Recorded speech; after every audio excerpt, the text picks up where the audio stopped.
cloudy but very pleasant afternoon. We should be in for quite a game. The ECAC Conference has produced 3 of the top 10 teams in the nation already, and this should be a very interesting showdown. Working with me, of course, Artie Mazer. Artie, what can we expect this afternoon? Barry, we're going to see a real contrast in styles, north versus south. Rutgers, of course, representing the north, UMBC, the south.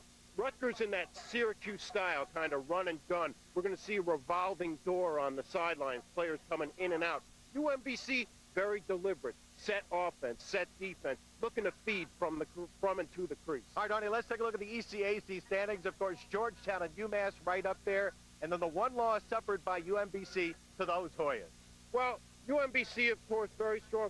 Rutgers, I think, a lot stronger than what they're showing. They've played some of the top teams in the country and done well. They had Navy 9-9 going into the 4th, and that's where conditioning takes over, and you always go with the military. All right, Arnie, let's take a look at this UMBC club, led by defense, one of the best in the nation, and their scoring has also come from that defense.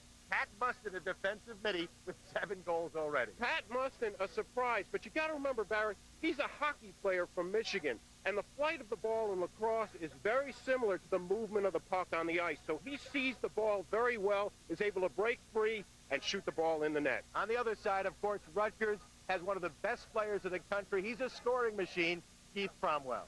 Well, Barry, you said it. Keith Cromwell is a scoring machine. No matter where he is, no matter what he does, he knows how to put the ball in the net, and Rutgers is looking to him to kickstart their offense today. Well, he's their all-time leading scorer. He's a dandy. We'll be back with the start of today's game in just a moment.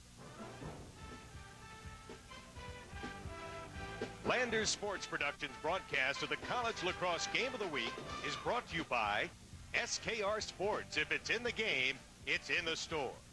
By LIPA, the power of change. By Brine, your #1 source for lacrosse, soccer, and volleyball equipment. By 360lacrosse.com, the definitive source. And by Mohawk International Lacrosse, the fastest game on 2 feet just got faster.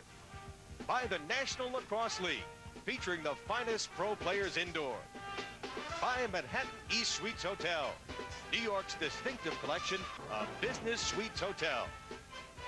And by STX, fastest game, finest gear. Imagine a company whose business is to protect our environment by sponsoring a fleet of electric vehicles and developing clean energy resources. Now that's a change to feel good about. LIPA, the power of change. Imagine a company whose business is to encourage you to use less of the product it sells by offering incentives and promoting conservation. Now that's a change to feel good about. LIPA, the power of change. A special moment from SKR Sports. Their first lacrosse stick. Their first set of lacrosse equipment. Their first goal. Your first high, Mom? Priceless. SKR Sports, for all your lacrosse needs. You need to learn how to operate a computer. Hi, I'm John Scherer, CEO and founder of Video Professor. You know, our product is quick and it's easy to learn with, and you can try it for free. You know, over the years, millions of people have learned how to operate their computer using our product. We get happy letters every day from people thanking us. But the most rewarding thing for me is having people stop me on the street and telling me how easy it was to learn with our product. If you just want to learn how to run a computer once and for all, save yourself a lot of time and energy, try our product. Let me show you how simple this is. You put this CD in your CD tray. The lesson plays right on your computer. It works just like a VCR. Just follow the step-by-step instruction. I'm so confident this product will work for you, I'm going to send it to you free. The reason I'm going to do this is because I know once you try our product, you'll come back to us for all your computer learning needs. Call 1-800-203-4194. And we are back at URSAC Field. Barry Landers along with Arnie Mazer as we get set for today's showdown. And the Scarlet Knights dressed in their white with red numerals. And, of course, wearing the yellow with white numerals, the UMBC Retrievers. Underway, Brian Lawton 22 against Brian Fisher 21, and Rutgers will control off the face-off. Arnie, what can we look for them on attack and on the offensive side of the game? Well, of course, Rutgers, they really want to go to Keith Cromwell. I think in a lot of ways they're going to try something new today. They're going to invert Cromwell, which means they're going to start him up high as opposed to down at X behind the goal. They're looking to him to get their offense going. And you saw the aggressive ride that time on the goalie, Shavitz, trying to force a turnover. UMBC known as a defensive team, and right now Rutgers will put the ball in play. We'll identify the players as we go. Scott Massey is number 3, and he will work in the attack area with Cromwell 11 and McLaughlin 14. Of course, they're going to do a little change with Rutgers using Cromwell out a lot more in midfield today. Well, as I mentioned in the opening, Barry, they want to give Cromwell as much field to play with in that wide-open kind of Syracuse style. This is Nick Schmidt. Will work in the midfield with 15, Jeff Ducka. And Schmidt will get the first shot on goal. Steve Cusa with the save. Young man out of Port Washington High School on Long Island. And the quick outlet as UMBC looks to push the ball up quickly here. This is Mustin, that defensive midi. Every time he's on the field, you've got to think on a defensive midi that he's a potential offensive midi. Well, as we said, he scored 7 goals, and he is very strong, good shooter. We'll set the lineup for you. 10 is Charlie Gibson. He'll work in the midfield with 11, Joey Kesterman, and 41, Adam Shiley. The attack, number 1, Josh Hahn. Leading goal scorer with 9 goals. Justin Smith is number 2, and number 16 is John Harrison. They'll work it outside. 10 is Gibson, coming off a big game against Penn State. 3 goals and 1 assist. And that was another 1-goal game. This UMBC team's won a lot of low-scoring 1-goal games. The shot by Gibson, stopped by the goalie, Dan Shavitz. Again, looking here was UMBC looking to catch the Rutgers defense out of position. Rutgers clearing the ball very well. That's important to Coach Durgel. He wants to catch UMBC flat-footed in transition. Nick Schmidt out of Hicksville. That's the same high school that Keith Cromwell came out of on Long Island. Fine program. Now changes being made in the midfield by Rutgers. Tim Horgan, number 22, has come on for the Rutgers Scarlet Knights. That is Horgan with the ball. He's had a couple of goals out of Buchanan, New York. Number 8 is Kevin Buchan. Buchan out of Raritan High School, Raritan Bridgewater High School. And here is Cromwell. Nice feed, and the shot deflects wide, taken by Tim Horgan. As the matchup they're watching is Eric Hester, number 20, the big guy at 6'5", going up against Keith Cromwell, number 11. Well, that is the matchup that Coach Durgel wants. He wants Hester on Cromwell, and he wants Cromwell to come out more towards midfield, up on top of the goal, so Cromwell has field to work with.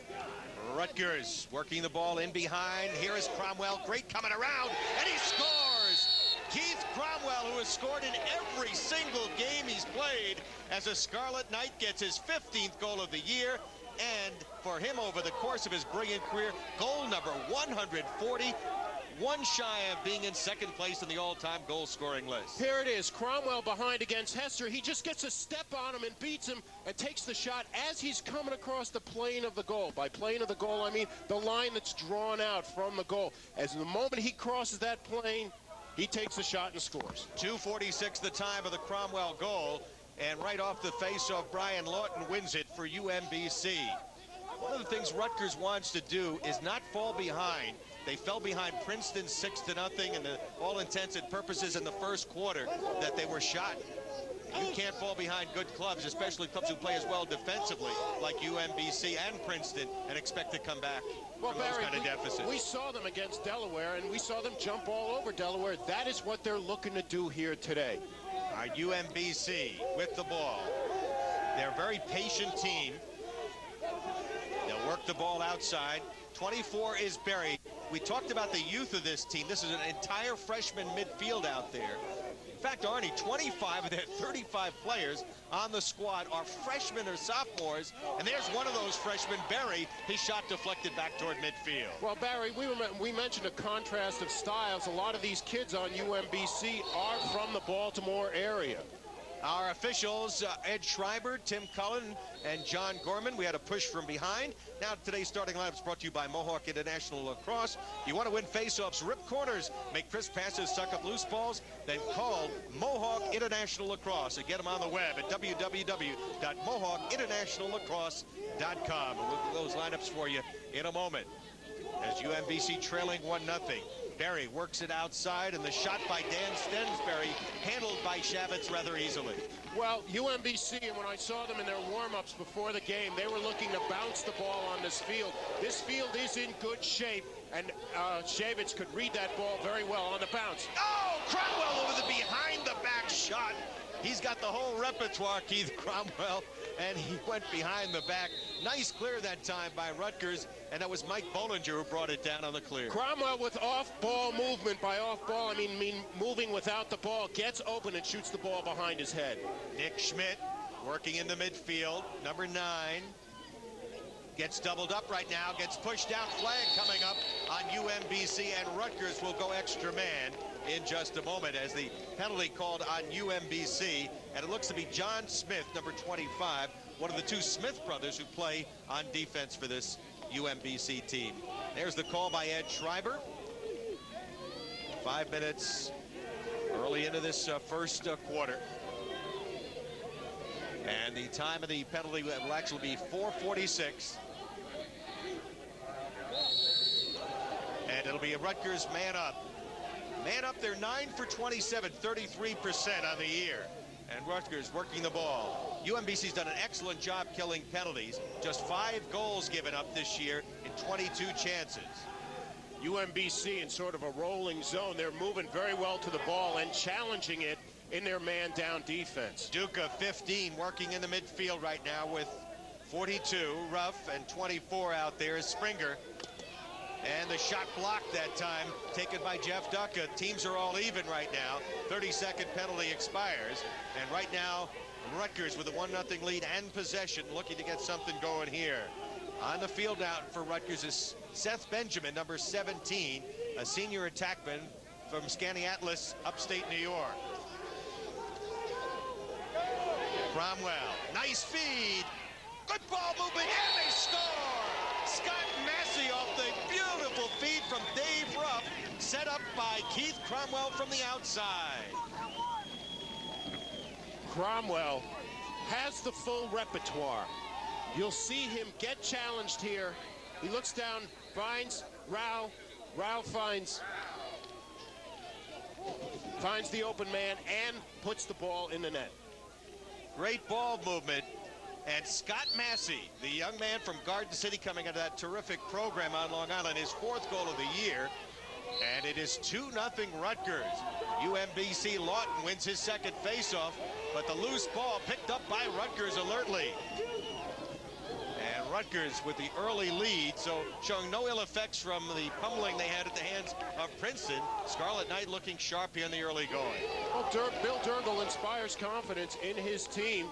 As I said to you at the beginning, he looks to play every player. What does that tell you? He's not going to sit anybody on the bench. He's going to play everybody. That puts a lot of confidence in a club. Keith Cromwell did not get an assist on that goal, but certainly his big play in the midfield set it up for the fine pass by Rao rather. Bounce shot from the outside by Nick Schmidt, handled by goalie Steve Cusa, and UMBC looks for a little transition.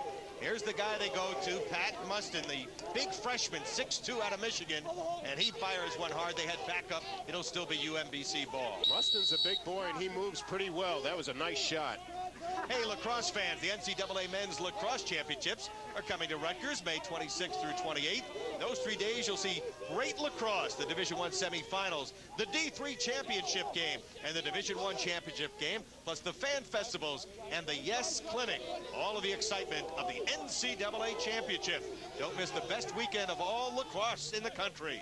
For tickets, call 866-445-GORU. That's 866-445-GORU, and UMBC goes on the board, and they scored at make it 2-1. Joey Kesterman the sophomore from Dumfries, Virginia, with his 3rd goal of the year. Joey Kesterman is a converted attackman, and that's who they're looking to get their offense started with. Look at Kesterman move. He's very good on the first step, gets open, takes the shot, and buries it. I asked Kesterman, what was the field like before the game? He said it's like playing on a green. He is one of those guys that can break down a defense. He's one of their quickest players. And Rutgers won the faceoff, but it's picked up by UMBC with a long pole. And UMBC trailing 2-1, as it was Greg Wotek, number 17, who came up with the ground ball. He's their leader in ground balls. He's a Hoover vacuum cleaner, that Greg Wotek. He will come up with ground balls. Mustin staying on right now. He'll probably head off, and they'll get the regular midfielders on. Josh Hahn is number 1, working on attack with number 2, Justin Smith, and 16, John Harrison. The midfielder is Gibson. Second team All-ECAC player last year as a midfielder. Had 38 goals last year.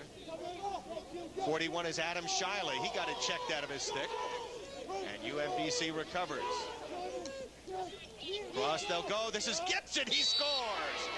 Charlie Gibson with his 9th goal of the year. And we're deadlocked at 2. UMBC in a deliberate set offense. What they're trying to do is draw the defense to one side. Gibson will stay on the backside. He'll get the ball here for the open shot. You'll see the defender come over late, puts the ball in the net. Charlie Gibson, who had 2 against Navy, 3 against Penn State, has deadlocked this game at 2. And off the faceoff this time, it is Rutgers coming up with the ball. Good effort on that faceoff by Joey Duncan, the freshman midfielder. And Rutgers' 2-goal lead has evaporated. Here's Cromwell working against the big guy, Hester, at 6'5". Cromwell getting around. Now draws some traffic. Runs into a double, still controls the ball. Got the shot off with the left hand. They head back up. They'll still have the ball. Cromwell, you know, you talk about he's big. He's 6'1". He's not particularly quick. He's athletic, but boy, he just knows how to hold on to the ball and how to shoot it. No question about it. He is one of the Rutgers' greatest players that they've had, and they've had some great ones over the years. Right now, this is Mike McLaughlin off to Cromwell. Cromwell picked up by the goalie. That net is empty. They've got a chance, and they score. So the gamble that time by Steve Cusa, and he gets burned a la Robbie Mulligan a couple of weeks ago when we were up in Syracuse when Hopkins took advantage of the mistake, and Mike McLaughlin made him pay. Well, that was a deliberate set play. The goalie was coming out to double the ball here. You'll see McLaughlin cut back to the crease to the open hole that's where the defender slid, and there he goes. He shoots the ball.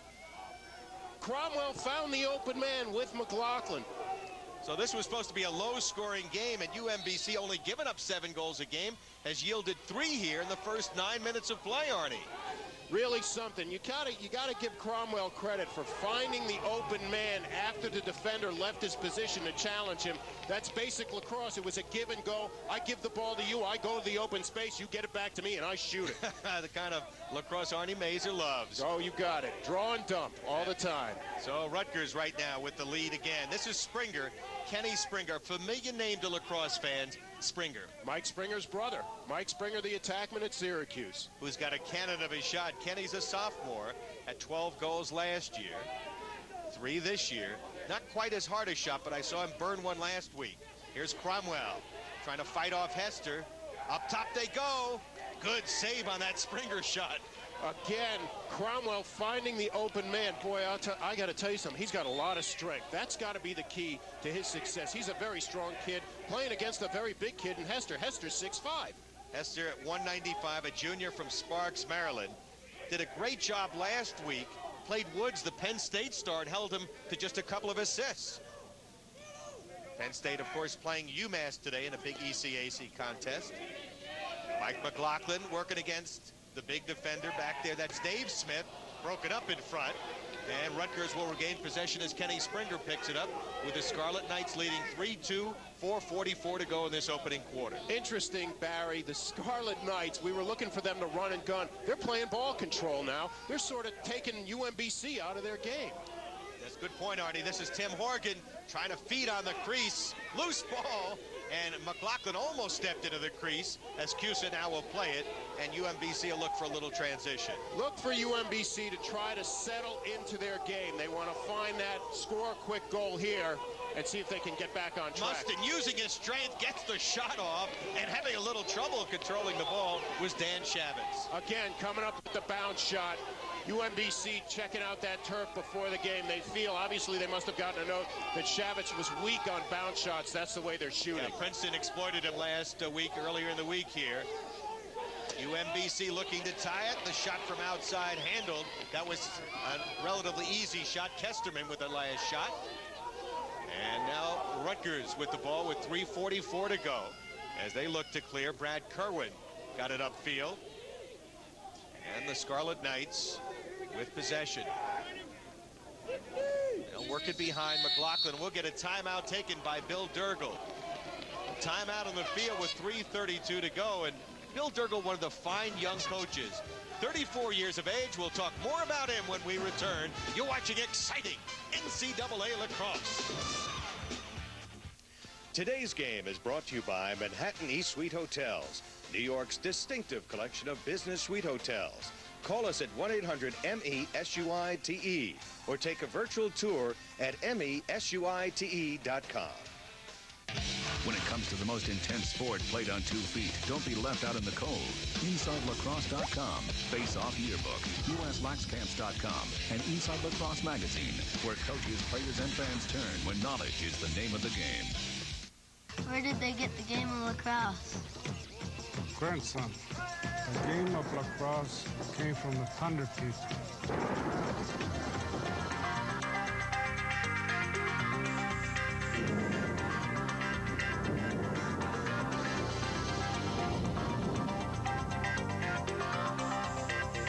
Put your opponent out of commission with the Mission 2000. And we're back at Ursack Field. Barry Landers along with Arnie Mazer. You see the huddle. Bill Durgel, one of the fine young coaches, came from Loyola, was an associate coach under Dave Cottle.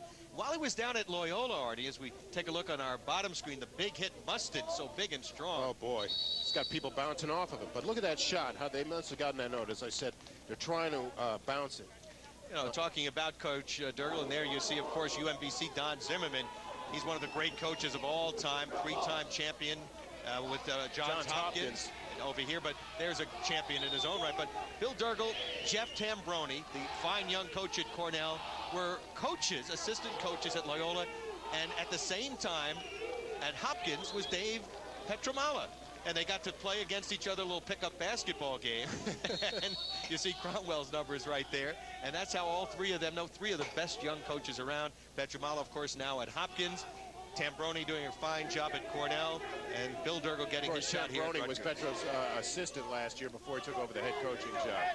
Rutgers with a 3-2 lead. Let's see after that timeout what they are going to do here. They've been rather patient, much more patient than I saw against Princeton. And Princeton can make you a little bit impatient because they're so good defensively. Well, UMBC plays a very deliberate style of defense. You can see here Rutgers moving the ball around, trying to draw them out. That was a very fine check. Jeff Duca had his stick knocked out of his hands that time. Good job by Greg Wotek, 17. Greg Wotek, very good ball player. You can lacrosse, you can't play without a stick. Here's Mustin, such a key to their offense as he brought it down.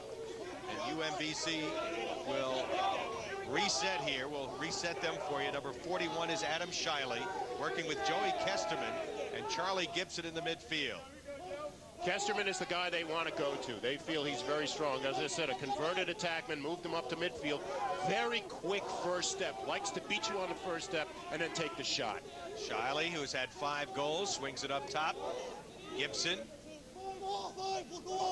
2 men working behind for UMBC. This is Josh Hahn, one of the captains, a senior, one of the few seniors on this very young team. Shiley off to the right side. Kesterman shot on the bounce, handle. Now Shavitz looks for the outlet. Kerwin. Nick Schmidt tries to bounce off a check, and he gets a warding call against him. Well, we'll see Schmidt, if we can get that on replay. Schmidt got hit, and then, of course, when we say ward, it is the free hand off the stick where you push the defender back, and that awards the ball over to UMBC. Adam Shiley with it. We're down now 1:40 to go in this opening quarter. Rutgers with a 3-2 lead. They jumped in front 2-0 on goals by Cromwell and Massey. Kesterman and Gibson answered back for UMBC, and then McLaughlin from Cromwell put Rutgers back on top. Harrison cut off. Good job by the Rutgers defense there. That was Murphy defending. Harrison is number 16. Junior from Edmonton, Alberta. Canadian influence starting to creep in on the college level. We've had some great Canadian players, not only professionally, and that one fooled the goalie as he went up high, and the goal by Kesterman has tied the score, his second goal of the game, and his 4th of the year. That was all Joey Kesterman. As we've talked about the quickness of Joey Kesterman, you'll see it right here. He'll draw the defender into him. The guy oversteps. Kesterman just blows right by him, gets open, takes the shot, and got deflected off a Rutgers defenseman into the goal. There it is, deflected. Was it number 7? It was number 7, and Bryan. Chris Bryan. Yep. Tough break then. Tough break. For Dan Shavitz. So Kesterman gets credit for the goal. Young man out of Bishop Sheridan High School in Dumfries, Virginia. Getting back to that, Alberta, of course, Cornell had a great player from Canada last year. You got that kid Shannon on Virginia. You'll find that. And we also had a penalty on that play, but it was wiped off, I believe. No, it wasn't called. It was a slash. So there is a man in the box right now. We have a timeout taken right here by UMBC in a 3-3 game with 59 seconds to go in this opening quarter, and a very entertaining opening quarter. Well, the National Lacrosse League season is certainly underway, and it's coming up to playoff time in the National League Lacrosse season. It ends April 14th, and the playoffs start April 21st. You can log on to www.nationallacrosse.com to read about such stars as Paul and Gary Gate.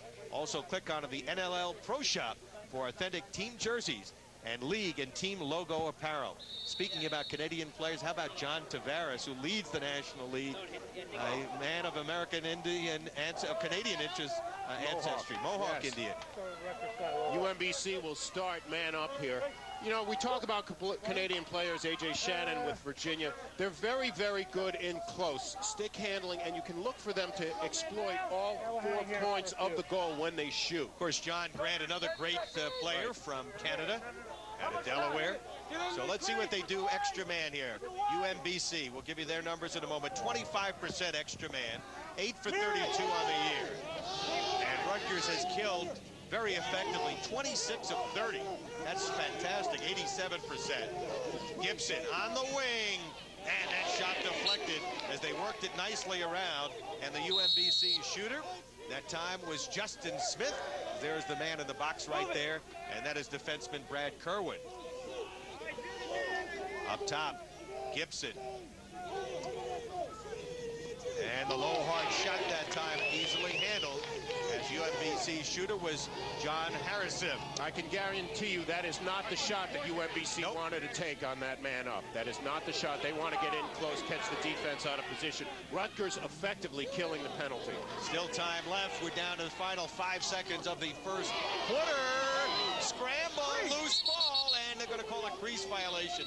That was a nervous situation for Dan Shavitz with a couple of those yellow shirts around him as the first quarter has come to an end. Shavitz looking sharp with 7 saves. We're deadlocked at the end of one in an ECAC showdown. It's 3-all. Hey, will you eat a stick of butter for a brine cyber? Yeah. How about you? Put this sweaty gym sock in your mouth and we'll give you a cyber. Sure. Anyone want to eat a worm for a cyber? Somebody's got to eat that. Yeah. Yeah. Anyone else? I wish I could do that. Watch him with my tear. Shoots up, scores. Killer! Rip it! He's got it. Go, money. You see that? You see that play right there? He's got more rope on the far side. Pressure on. Inside. Shoots up. Get Lacrosse Video Magazine delivered to your computer each week, only through 360lacrosse.com. Yeah, baby. The Baltimore Ravens put on a surprise show that was a super hit. Can you believe the Ravens? Join the celebration with Sports Illustrated's Purple and Black Super Pack, featuring the great NFL Films video, the Baltimore Ravens Super Bowl 35 champions. Plus this hardcover Sports Illustrated commemorative. This individually numbered classic captures the Ravens in championship style. Both are free with your paid subscription to Sports Illustrated. Call now for an inside close-up look at the remarkable Ravens' surprising season and first ever Super Bowl championship. The Super Pack is free with your paid order of 55 issues of Sports Illustrated for only $1.48 an issue. Save over 50% off the cover price. This Super Bowl football, designed exclusively for Sports Illustrated, is also free when you use your credit card and become a Sports Illustrated preferred subscriber. Call now and get all three free. The Baltimore Ravens and Sports Illustrated. You can't beat them. And an interesting play at the end of this first quarter. Barry, this will give you a general idea of how strong Eric Hester is. He fired that ball from his own defensive end right on goal. And Shavitz had a little bit of trouble.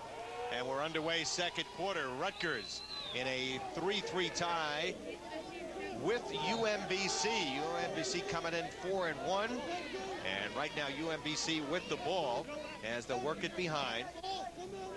Number one, as we've mentioned, is Josh Hahn, Mustin. Oh, shit, I turned it Off to work it outside now. 41 is Adam Shiley, and he's picked up by number 27 defensively for Rutgers. That's Griffin Mayer. Rutgers will use a lot of people on defense, on short stick defensive midfield group, play a lot of kids. Salazzo, 42, defending out there for Rutgers. They'll work it behind, feet on the crease, broken up, loose ball. Still loose, and finally UMBC will pick it up, and a good check that time by Rutgers to take the ball away. They look to get some transition going here, a little sloppy. Still loose as we get some big hits. Looks like a real rugby scrum out there, Arnie. Of course, Keith Cromwell right on the ball looking to scoop it up. UMBC comes up with it. And UMBC with it. Justin Smith. He's a freshman and a good one. Has had 6 goals, a couple of them extra man this year. He's a Bulldodger at 195 pounds. Shiley swings it behind. UMBC looking to take the lead here. Gibson with a shot. Scores up high. And Charlie Gibson, with his second goal of the game, has given UMBC a 4-3 lead. Time of the goal, 1 minute and 41 seconds. Charlie Gibson was coming right off the bench and just looks to fill the open slot, gets the ball and takes the shot in the upper corner. There was no defender there because Gibson had yet to come on the field. He just looked to where there was nobody, found an open space, got the ball and took the shot. So Gibson, red hot. He had 3 against Penn State last week, 2 here today. And we've been joined in the second quarter by former Rutgers coach, the all-time winningest coach at Rutgers in some 26 years, Tom Hayes. And Tom, your impression so far of this first half? Well, both teams are playing extremely hard. It looks like UMBC is looking for the long-range shot, and Scarlet Knights are trying to work the ball inside offensively. But right now, I'd say it's pretty even. And UMBC aren't going to be called for a penalty here, so Rutgers will go man up. Yeah, for 30 seconds. And heading off for UMBC, number 22, Brian Lawton, who took the face-off. This game has really evolved, Tom, over the years. I know you left after this past season, but Bill Durgel, you're really excited about this young man who's taken over for you. Yeah, Billy's one of the up-and-coming coaches, and we're very excited about him heading up the program. Things right now are a little rough, but I'm sure he'll get things going. All right, how about their extra man? What do you look for here, Tom? Well, last time they cut off Cromwell. This time they're letting him open, so Rutgers changed their set to get him the shot. And he's the guy that has to have the ball. Cromwell works it behind now, up out on the wing. This is Duca, and a hard shot by Mike McLaughlin. Cromwell will restart play. penalties should expire. They all even. Let's count them up. 1, 2, 3, 4, 5. Yep, they're all even now. So the teams are 6 aside. Here's Cromwell against Hester. He's had some success against him so far today, Tom. Yeah, he has a good move coming off the pipe, and he knows where to put the ball. Gets it down low and tries to shoot it to goal. Mustin comes right down and scores the defensive midi with his 8th goal. He had 2 against Cornell in 58 seconds, 3 against Navy, and he gets number 8 to put UMBC in front 5-3, Arnie. This goal was just created by Mustin. He just flies down the field, looking to get open again with the low shot, bounce shot, beats Shavitz. They've been looking to, I guess they got a scouting report that Shavitz was weak on low shots. You think that's the truth? That's what's up, Tom? Well, that's the first one that went in low on him. The other were high, but that was really started by Cusa on the good save on Cromwell. Yeah. And the transition game is what everybody wants to play, but that was a tough shot for Danny. Although, really, you know, Don Zimmerman is a guy, you know, been around a little. You've coached against him many years. More of a conservative style generally. Wants to play 6-on-6, not looking to run and gun like the Syracuse teams would do. That's correct. Both teams are trying to play 6-on-6, have their defenses set. They know where their slides are coming then, and it makes it a little bit easier on the defense and the goalie, especially because of their low percentage shots. Right now is a critical time for Rutgers. They've given up, I believe, 3 goals in a row here, and they got to stop the tide. Rutgers has done pretty well in the second quarters this year, but right now they've got to stop the run. That's critical for a team to get one that could break momentum, isn't it, Tom? Yeah, it is. When a team scores, you got to be able to answer right away. You can't allow multiple scoring runs. Oh, great feet on the crease, but a good check that time by the defender. That was Andrew Conforti, number 44, the young defender. Made a fine play. Andrew's a young man from Hunterdon Central High School, local here. He's also an all-state quarterback, and he stepped into the starting lineup as a freshman. He's a big, strong kid, and good things for him in the future. You got to like his size, Arnie. 6'3", 220. He's a big kid. Again, UMBC looking to exploit the crease, but Conforti stepped up big. And right now, Conforti, who's got a brother on the team, I believe. Now, this is Nicky Schmidt coming down. Rutgers, one of the things that I've noticed the other day against Princeton, they were a little impatient when they fell behind. Plenty of time left to work the ball. Here's McLaughlin. And a quick shot that time, and tied by Scott Massey, handled by Cusa, who's a fine goalie, has one of the best save percentages in the country right now. Back they come, Mustard. Look how big and strong he is. Quadruple team there, and the ball kicked free. Mustin just flying downfield. He is a big boy. He's got 4 guys on him. Ball's going to go over. Here he comes right downfield. Look at that. Face dodge, still holds on to the ball. 3 guys on him, still holding on the ball. Finally, somebody checks it out. It was Conforti who got it out, kicks the ball out. So UMBC with it. Justin Smith working on the offense right now with Harrison and Hahn. Up top, Smith. Kesterman, who's had a couple of goals. Midfield has scored 4 of the goals already, Arnie. Well, Kesterman is the guy that they're looking to. They want him to get their offense started. Loose ball recovered by Hahn. UMBC, generally a very patient team on offense. Up top. Gibson with the shot, hits the side of the net. And Shavitz looks to clear. It's a good outlet pass. And Rutgers will try to get something. Griffin Mayer recovering the ball. Rutgers playing a lot of people this year, Thompson. A lot of kids. There's a lot of second and third midfields being juggled. They're running 2 midfields and a defensive group as well, and then use a couple of different kids on the wings on face-off. And they've run, I believe Mike Buck has come in once on attack, so they are utilizing their numbers, keep the legs fresh, playing on grass a little bit different than AstroTurf, so we still got a ways to go here, and we want to have something left in the 4th quarter Nicky as well. Schmidt with a nice feed. Oh, and Cromwell denied, Arnie. Nicky Schmidt came across, found Cromwell. I think he just took a second too long. He took the step up and fired and let the goalie Cusa get position on it. Wotek with the long pole. Aaron pass. And Nikki Schmidt bounces Nice off move. a check. Nikki Schmidt brings it down. Rutgers looking to get something on transition. Schmidt checked from behind. A little too long there. And that was a nice check by the defense. So it's 5-3 with 8:28 to go in this first half. UMBC leading Rutgers. The Retrievers coming in with a record of 2-1 in conference play. And we could pass along a score. UMass remained undefeated in this very competitive ECAC conference, Arnie, with a 10-9 win over Penn State today. Wow. Penn State losing by a goal to UMBC last week. You know, Tommy Hayes, you were part of this ECAC conference when it started last year.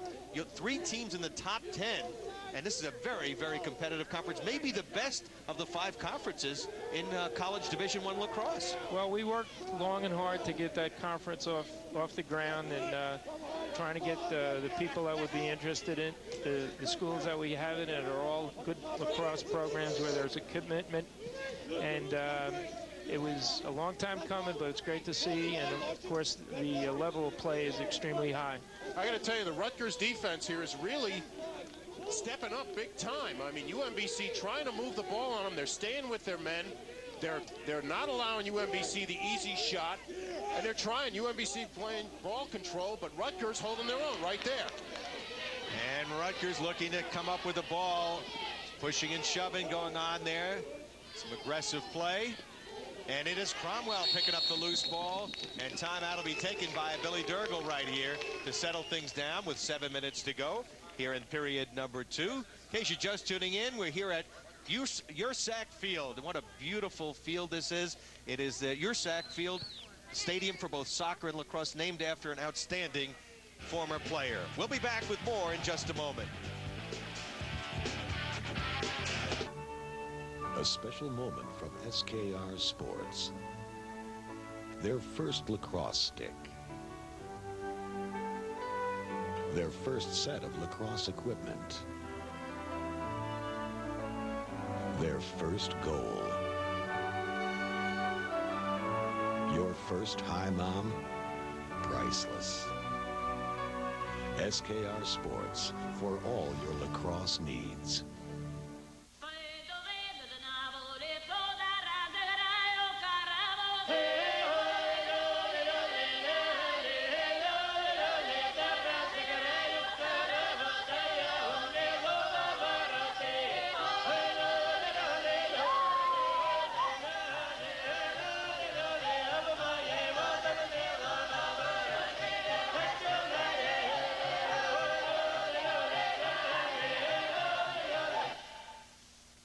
Today's game is brought to you by Manhattan East Suite Hotels, New York's distinctive collection of business suite hotels.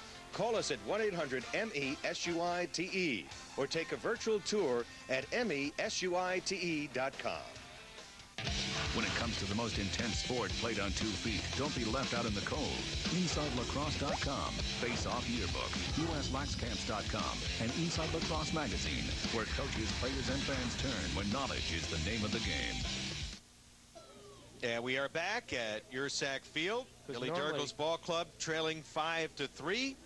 And we mentioned, of course, working with us in the booth besides Arnie Mazer and yours truly, Barry Landers, his former Rutgers coach Tom Hayes here at Rutgers University in New Brunswick. Lights are on, but very pleasant temperatures. And Rutgers, after getting that early 2-0 lead, scored 2 goals pretty quickly, trying to get back on track here offensively, Tom Hayes. Yeah, this is a critical possession for them. They need a good shot. Accusa's come up big the last 2 times. They got to find a way to get past him. They want the ball in Cromwell's stick, don't they, to get the offense going? Yeah, but the midfielders also have to, you know, chip in. Otherwise, the defense is just going to sag in and protect the middle. So there's got to be some pressure put from the outside as well. Rutgers working their second midfield here. Springer, 24 out there with Kevin Buchan, and 26 Jason Brown. Of course, you know the Springer kid's got a good shot, comes from pretty good genes. There's the shot outside by Buchan, and he scores to make it 5-4. His second goal of the year the bounce, trying to play the bounce in front of the crease. Cromwell looking to the open, gets it to Buchan. Buchan puts the ball on the ground. I bet you it skipped in front of Cusa, and it went right in the goal. Let's see it from the other side. Here's Buchan with the shot. It skips right in. Yeah, Kevin's got a good high to low shot, and like I said, they need a few more goals from the midfield, and that'll loosen things up inside. That's an excellent point, Tom, because they pay so much attention, every team, of course, on Cromwell. And right now, UMBC's lead cut to 1, 5-4, 5:48 to go in this opening first half of lacrosse here from Ursack Field on the campus of Rutgers University. A lot of excitement concerning the program. Rutgers has really stepped it up here with Billy Durgle getting a full-time assistant, and they're really, with the new athletic director, Mr. Mulcahy, really intent on seeing this program flourish in the future. That's correct. There is a full commitment now from top to bottom, and we're looking for the program to get back to where we were in the 80s and the early 90s. You had some great teams back then, Tom Hayes. And right now, UMBC holding a 1-goal lead. For Rutgers, it was their first goal in about 15 minutes since they got those goals. Their last goal came midway through the first quarter. Now Rutgers looking to tie it. Nice clear this time by Rutgers. As they got a chance here, Massey scores! But give credit to Richie McDonald on the clear. That really started with the takeaway check by Richie McDonald, getting the ball upfield as quickly as possible. He finds Massey. Massey is left one-on-one with the goalie. Here's McDonald's pass. Goes over. Conforti. Yep, Conforti finding the open man. Scott Massey. And Massey getting one-on-one with the goalie. I'll give that to the attackman every time. Second goal of the game, and it all starts from the defensive end, doesn't it, Tom Hayes? Yeah, they created a turnover, and that allows for transition, and Rutgers' attack is very good on Here they go, transition. chance to take the lead, and they do! So Rutgers Massey with his second straight goal, 3 goals in 1 minute and 10 seconds, and they're loving it here at Ursack Field. Right off the face-off, we have an injured player on the field. But as you mentioned, Tom, they're looking to get UMBC caught in transition. UMBC with that kind of set style. Right off the face-off, hard check, goes down. Rutgers coming up with the ball. Cromwell over to Massey. Massey one-on-one with the goalie. That was Dan Bavona, the freshman, who applied the check, number 13, as we have the injured player down on the field. And you want to remind you folks, you can go to SKRsports.com for all of your lacrosse needs, including team apparel, equipment, and the best selection.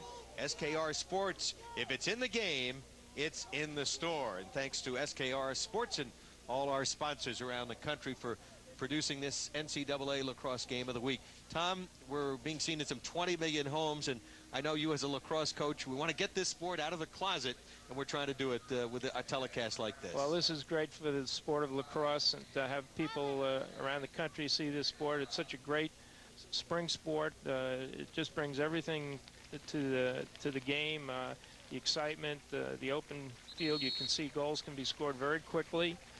There's a lot of physical contact. Brian Lawton, speaking of physical contact, is the injured player, but he seems to be going off, and he's a critical guy for them to lose. He's an excellent face-off man, and you see the check applied by Bavona a few moments ago. But what an incredible game. You could turn around so quickly, momentum. That goal scored in 7 seconds, 3 goals in 1 minute and 10, and Rutgers, which was really a down, now up right now, 6-5.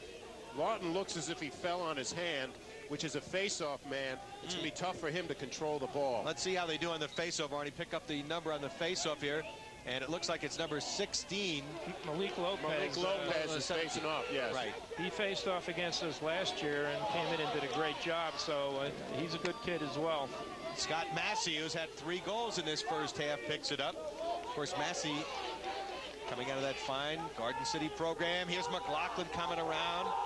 It looked like UMBC was a little unsettled there defensively, but Massey, patient, wisely pushed it out. Didn't think he had a shot there, Tom. Right. You got to know when to go and when not to go, and they were sort of set in their defense. McLaughlin working against number 7, Dave Smith. An excellent athlete, this defender, from Ellicott City, Maryland, out of Mount Hebron. Cromwell, beautiful feed. Oh, and unable to finish. Boy, Cromwell setting up his teammates beautifully there. Got a flag on the play. It looks like it's going to be a slash. Here they come.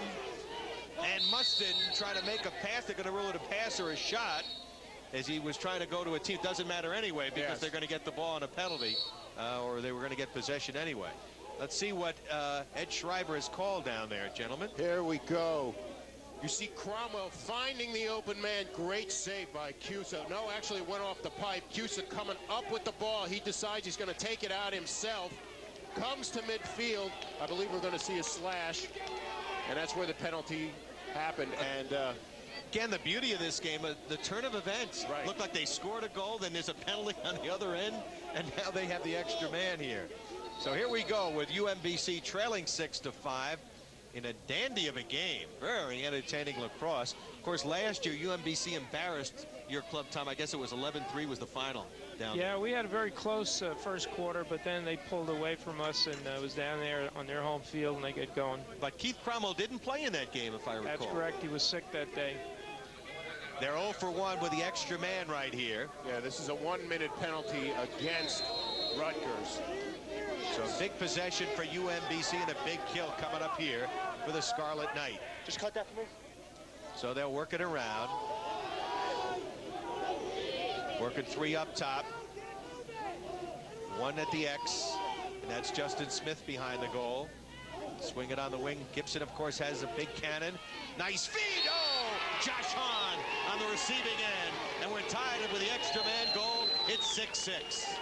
Anytime you go man up or extra man on a defense, you want to see if you can pull them out of position and get the ball to the backside, which is exactly what happened here. Josh Hahn drifting into the open space, is wide open on the backside, one-on-one with the goalie. Again, you'll see him come right in there, quick stick, puts the ball in the goal. Chris Ogle, number 19, the senior midfielder, with a nice look there, Tom. Yeah, that looked like to be a set play, yes. And they flooded one side and went to the backside, as Arnie mentioned, and that's tough for the goalie. Could not fault Danny on that one at all. Danny in his first year as a starter out of Baltimore, Maryland, so he must know a lot of these kids from high school down there. Yeah, I'm sure there's some old hometown guys down there. Played at Pikesville. Up top now, UMBC with possession. Adam Shiley with the ball, number 41. Of course, Rutgers very excited, and we'll talk more about it at halftime, about hosting the NCAA Final Four in the finals here, as they did a few years ago. That's a nice play. Scramble for the ball. We're down now to 2:50 to go. And we get a whistle by the officials. A loose ball push, and Rutgers will get it. Nice knockdown by Pat Murphy. Yes, which really got things going. Right now, they'll put the ball in play here. This is Chris Bryan, senior, number 7. Boy, Nicky Schmidt's got some good legs to bring it down. Rutgers clearing the ball well. Coach Durgel told me that's one of the things he wanted to do. Now they lose possession here. Quick transition. Both teams trying to make changes on the fly here. UMBC's got it. Those are those dangerous situations, Tom, when you're changing on the fly. You sometimes get caught. Yeah, Rutgers looked to be offside on that. They were changing personnel. Got away with it, perhaps. 2:18 to go. Deadlocked at 6 apiece. Now, UMBC is only giving up an average of 7 goals a game, and Rutgers, not known, for some big offenses, done well offensively today. You see UMBC trying to open the field for Kesterman to give him as much field as possible. He's very quick. And an errant pass, one of the few times we've had an unforced error. Yeah, it looked like it went off of Rutgers' stick, so UMBC's getting the ball back. Good defense by Rutgers. Again, UMBC looking to go backside. Good save, but actually hit Shavitz that time. Hit him in the leg, and it'll be Rutgers' ball, so the Scarlet Knights will get it here. Interference against UMBC. UMBC player stepped in front of a Rutgers player. That's interference. Officials conferring, and as we see Ed Schreiber make the call, on April 8th, the NCAA lacrosse action continues when Townsend squares off against Hofstra. And Landers Sports Productions will be there to bring you the game for the Hofstra game and the 8 remaining matchups, including the first and second round of the NCAA tournament. And there are still advertising packages available, folks. You can call Landers Sports Productions at 631-499-0742, and you can start a fast break with us. And right now in this fast-paced game, Cromwell working against Hester. Up top, Rutgers looking to regain the lead in this seesaw affair. Rutgers led by 2, trailed by 2. Now we're deadlocked at 6. Cromwell. Mike McLaughlin against Dave Smith.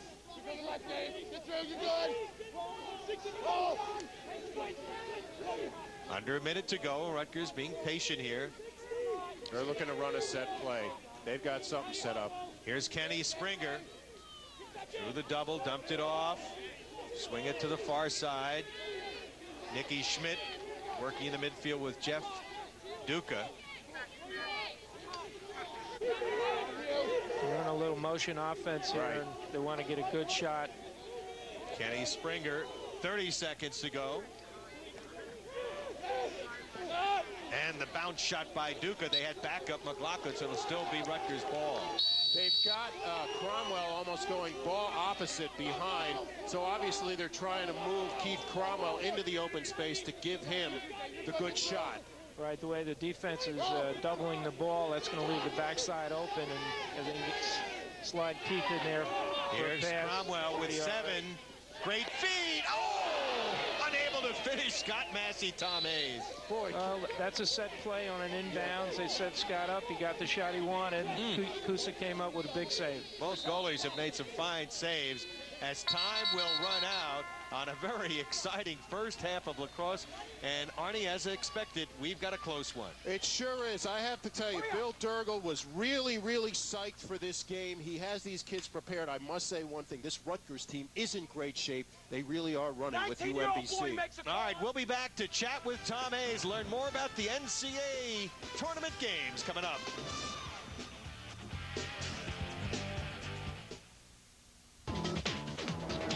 What is the essence of performance? Speed, traction, control.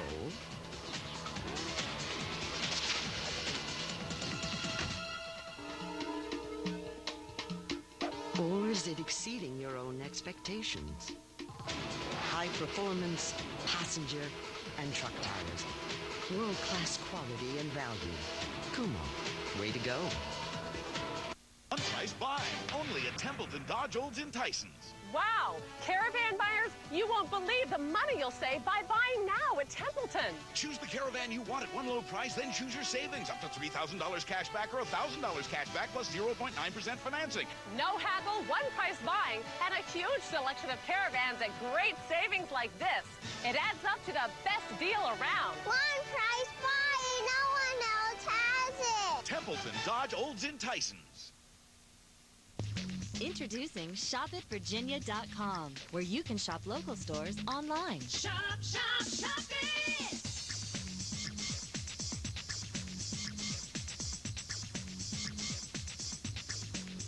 ShopItVirginia.com. Log on. Shop, shop, shop it! EE Wine, the energy company. Indoor Target range at Blue Ridge Arsenal, located in Chantilly, Virginia. Shop, shop, shop it!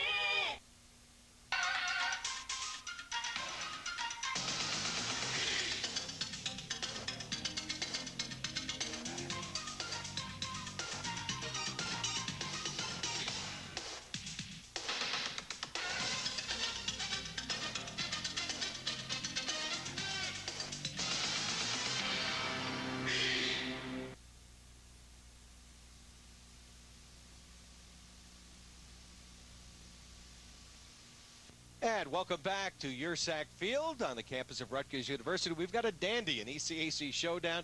As expected, a real close one, deadlocked at 6 apiece, joined by Tom Hayes. You've been listening to the voice. Now you see the face of Rutgers lacrosse over the last 26 years and still very much involved with the program. Tom, it's been a very entertaining game. Yes, a very close game. I've seen both teams play, and I expected this type of a game.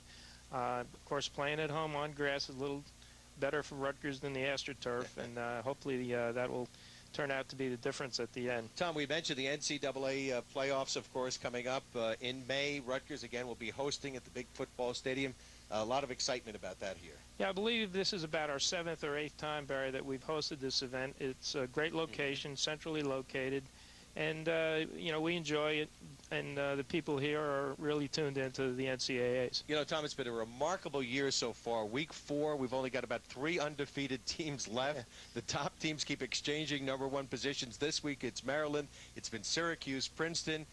Tell us your thoughts as we take a look at the poll, the latest NCAA poll on the top 10. Well, there's definitely parity in the game of lacrosse, all the way from the #1 team down to probably about number 10. Even, you know, the number 20 team can come up and bite you if you're not ready. So I think that's a result of the growth of the game. It's being played in more areas. More high school kids are involved. We have over 250,000 people playing lacrosse in this country now, and it's starting to show at all levels as far as the level of the game, the skill level, and the commitment that the schools are making. And you look at the conference, you have Georgetown right up there. UMass won again today. They're 7-0, and this very strong UMBC team has been moved up quite young, get their number 10 in the country right now. Yes, the conference is very strong. When it was put together 2 years ago, we thought that it would be one of the stronger conferences, and that creates excitement as well. When you have, in addition to the playoff and the rankings, you also have conference rivalries that develop, and that makes great for the sport. Thanks very much, Tom. We'll be back, Arnie United. Check out halftime stats when we return. Tied at 6, Rutgers and UMBC. Where did they get the game of lacrosse? Grandson, the game of lacrosse came from the Thunder people.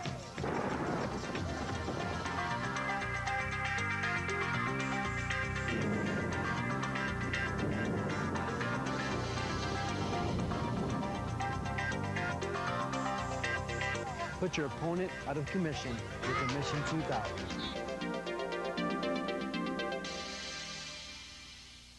Every National Lacrosse Association has become one to bring you a better game.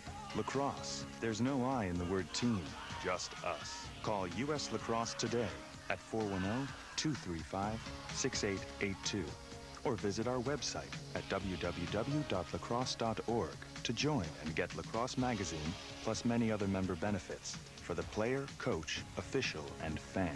U.S. Lacrosse. Make the team a winner.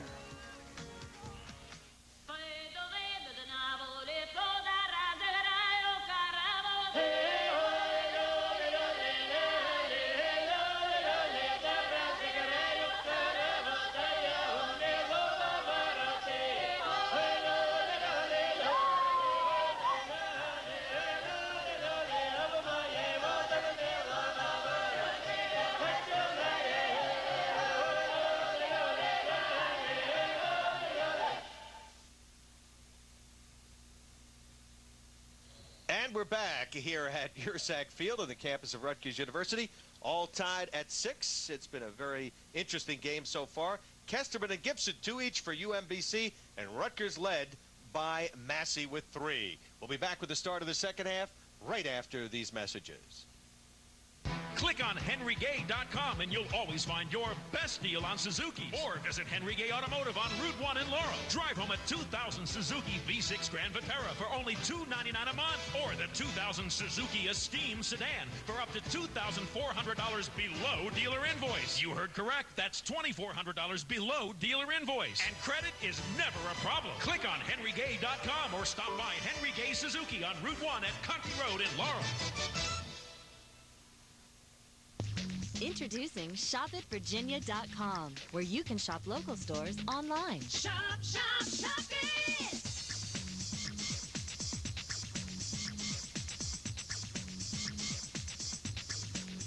ShopItVirginia.com. Log on. Shop, shop, shop it!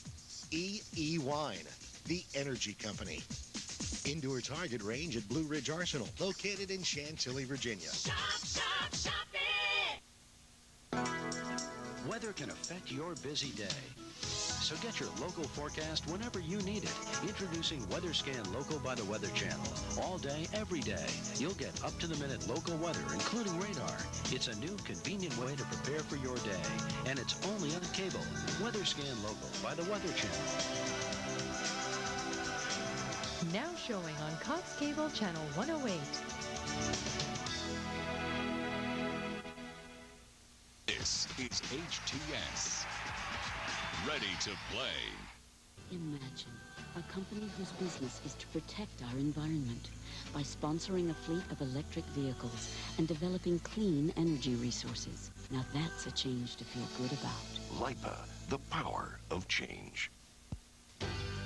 Imagine a company whose business is to encourage you to use less of the product it sells by offering incentives and promoting conservation. Now that's a change to feel good about. LIPA, the power of change. Where did they get the game of lacrosse? Grandson, the game of lacrosse came from the Thunder people.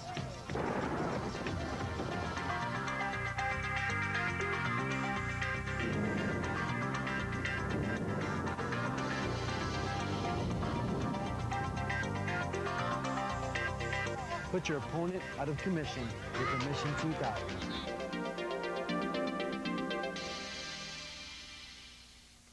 Today's game is brought to you by Manhattan East Suite Hotels, New York's distinctive collection of business suite hotels.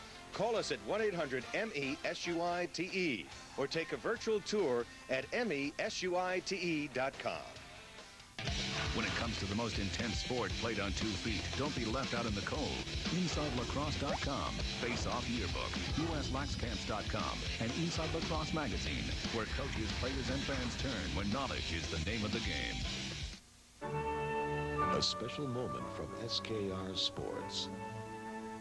Their first lacrosse stick. Their first set of lacrosse equipment. Their first goal. Your first high, Mom? Priceless. SKR Sports, for all your lacrosse needs.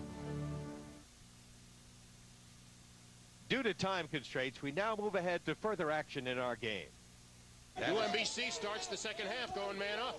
And UMBC, of course, scored earlier in the game on the extra man opportunity. Right now, they'll swing it around, working 3 up top. 1 man playing behind. They were 1 for 2 with the extra man. This is Gibson, who's had a couple. He and Kesterman have 2 each. Ball deflected with the big pole that time by Chris Bryant. That's a nice job by the Rutgers defense. Again, UMBC looking to find that open man on the backside, away from the defense.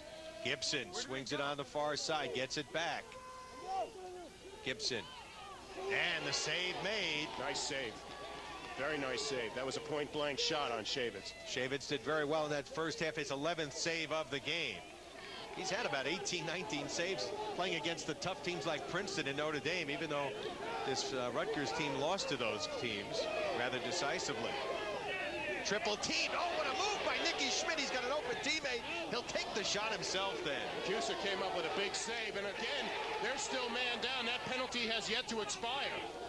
And big Pat Mustin lost it for the moment. McLaughlin going after it. Teams are now all even as the penalty expires, and the hitting continues, Arnie. Well, we were commenting at halftime about the kind of shape that Rutgers is in. Rutgers really concentrating on running with UMBC. So Rutgers restarting here, looking to win its first game in the ECAC this year in this very, very competitive league. Working behind now, they'll work it outside. Springer, or check that, that was Solasso working the second midfield. Check it, that was Springer, I beg your pardon. And they score! My, oh my, what a day it is for that young man, Scott Massey, who was a transfer from North Carolina. He gets his 4th goal of the game. His brother Chris, of course, was a star at Princeton. Scott Massey just hanging out on the crease. Nick Schmidt takes the drive, finds Massey just standing right in front. Massey one-on-one with the goalie, gets the ball over to him and scores. Third straight for Massey. Look at Massey one-on-one with the goalie, just standing out in front of the crease. Scott, who had 24 last year, had only 3 coming into play today. What a day he's had. Penalty call coming up right here. His brother, of course, part of that legendary attack. Hess Hubbard and Massey at Princeton. Yep. And so, extra man opportunity coming up right here. Rutgers giving up the penalty. It'll be a slashing penalty. That's the one thing Coach Durgel wanted to avoid. He didn't want to get into a lot of penalty situations today. UMBC's extra man, as we mentioned, came in, was 8 for 32. They're 1 for 3, I believe, so far today. They'll swing it around. Rutgers leading 7-6. They trailed 5-3. Now have regained the lead early here in the second half. 2:40 gone in the second half. Smith working it outside. Gibson up top. Deflected again. That Rutgers defense is doing nothing but running. They are really trying to hound the ball. Good job by Rutgers defensively there for the run. And another good job by Bryan to knock down that pass. Number 7, Bryan the defender. Still time left on the power play. The extra man, if you will. Loose ball, and it's going to be going over to Rutgers. Loose ball hold against UMBC. Rutgers gets the ball. But quickly they lose it. Here they go. This is Wotek with the long pole. Checked. Hard check by Kerwin, number 6. And the teams should be all even now. Yep, they are all even. So Rutgers able to stave off the extra man opportunity there and clinging to the 1-goal lead. But yet another penalty coming up on Rutgers. Looks like Patrick Murphy, 43, is going to be called for the penalty. So they've got a free shot here. And Gibson rifles it wide. Let's see what we've got here. This is the one thing that Coach Bill Durger really wanted to avoid with Rutgers. He didn't want them to get into a hole penalty-wise. Rutgers had too many men on the field. There's the call by the officials. So offsides. The kind of mistakes you don't want to make. Give them another extra man opportunity. And they have another opportunity here, 6-on-5. So UMBC gets the additional opportunity to try to tie it. Gibson swings it up top. Harashim is 16 playing up top. Gibson knocked away. Aggressive play by the defense again. And number 13 with the long pole was Dan Bavona. That Rutgers defense is in great shape. All they are doing out there is running down the ball. And that's tough to do. Still, they swing it on the wing. And there's another pickoff. This was Kerwin. And he gets knocked down hard. And a penalty call coming up right here. It looks like UMBC going to be called for the penalty. And that was Chris Ogle, number 19, the senior midfielder, who leveled Kerwin. That's a personal foul right there. You see him come down with the ball. Can't quite get the handle on the ball. He will come over and get leveled. That is a high hit, a personal foul. That's a 1-minute penalty. So now Rutgers goes extra man here. And the Scarlet Knights 0 for 1. And a great opportunity to increase their lead with the 1-minute penalty. Of course, it's interesting that everybody talks about this being a one-man team. Cromwell's been held to just 1 goal and 1 assist. They have 7 goals already. Well, Massey has come up big. Here is Cromwell. And his shot blocked by the big defender, Eric Hester. Did you see that ball fake by Cromwell? I mean, the guy has more stick tricks. He's you know, he obviously watched a lot of film of Casey Powell. And you pointed out earlier, not only is he a great scorer, but he's a great feeder. Yes. He's got a ton of assists in his career, almost 100 assists. And his next goal will tie him for second on the all-time list. Here's Cromwell. Nice feed. Springer misses the cage, but Scott Massey was backing up. I think what they're looking for, again, any time you go to a man advantage in lacrosse, you want to catch the defense out of position. That time they didn't quite find it with Springer. I think Cromwell should have held onto the ball. McLaughlin Springer, Duca. Great feed! Oh, and they score. McLaughlin off the Cromwell. Look! And Rutgers leads it by 2. Again, Rutgers going opposite side. They were working the right side. Now they start working the left side. Cromwell finding McLaughlin. Cromwell will get the ball here. Wait. McLaughlin just fills an empty hole. No defender there to cover. Cromwell looking. McLaughlin steps in, gets the ball, and fires. The goalie is caught looking the other way. McLaughlin's second goal of the game, 9th of the year. He had 3 and 3 against Delaware, and he averages almost 5 points a game, one of the leaders in the ECAC. And now they'll restart here in the faceoff as Brian Lawton going up against Brian Fisher. And for the second time, Rutgers now enjoys a 2-goal lead. 2 fine faceoff men, over 60% scramble as the wings come into play, and it will be UMBC ball. Here is Mustin. Boy, this ran into a double. And it's going to be a hold. Oh, that's not a good penalty to take. Now, they're not going to lose a man, but it'll be a loose ball hold. And so they're going to get possession here. It's just not a good check in midfield to try and go over a guy's head. You're going to get caught on his neck. Shiley. UMBC had the lead by 2, 5-3.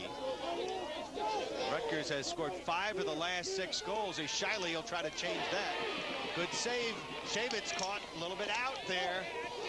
And the defense comes to his rescue. And we get a whistle, and they're going to turn it over here.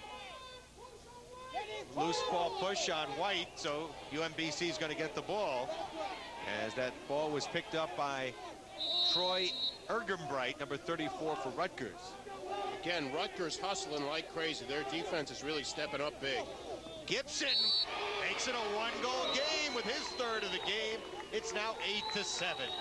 Well, Gibson, one of the big, I think the biggest goal scorer right now for UMBC.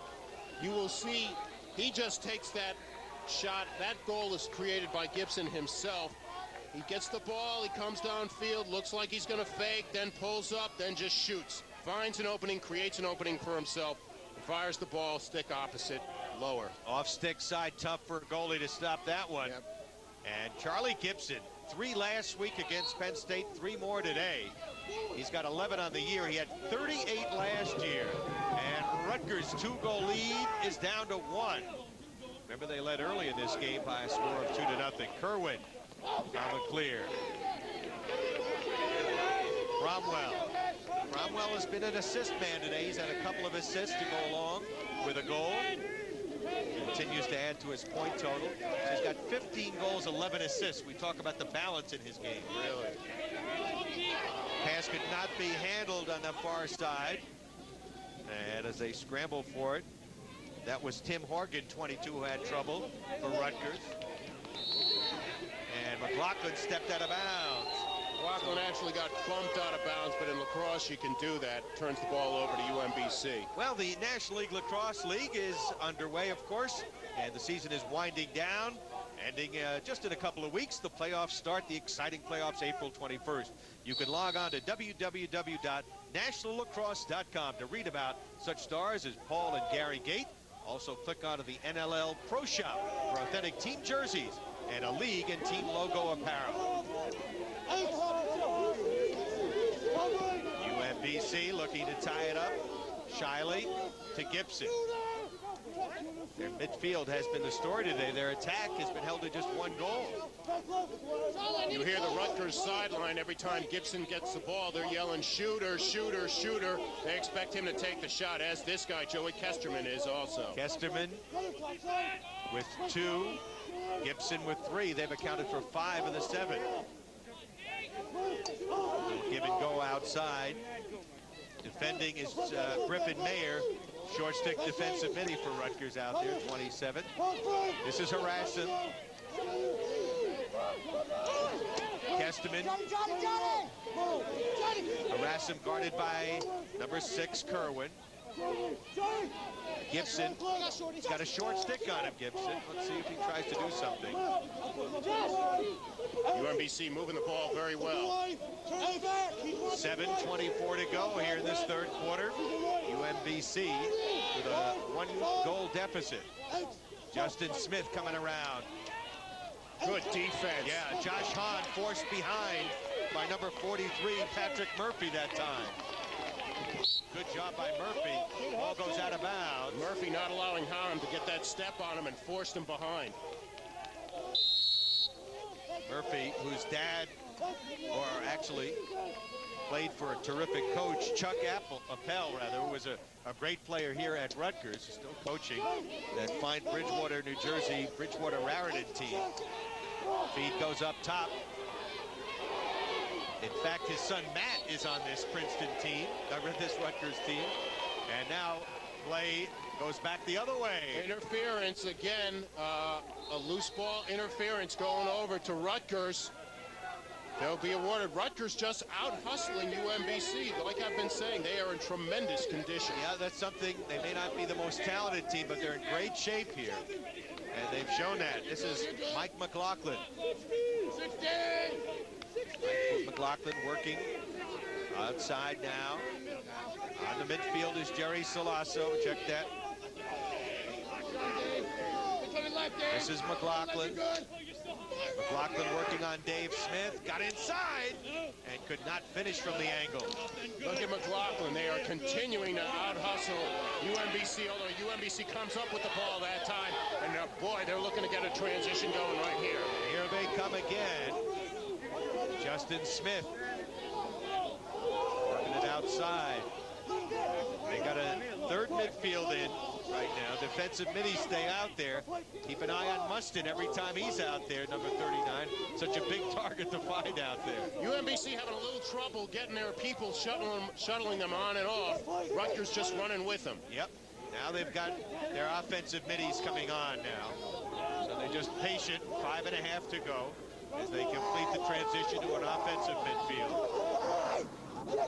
UMBC trailing by 1. Harashim works it up top. This is Jerry Salazzo, 42. Hasn't scored yet. Fine freshman out of DeMatha High School. So they're all freshmen, second midfield out there. Desperately searching for that open man. They want to catch Rutgers off. Salazzo got the shot off. Shavin's got a piece of it. Ball still in play here.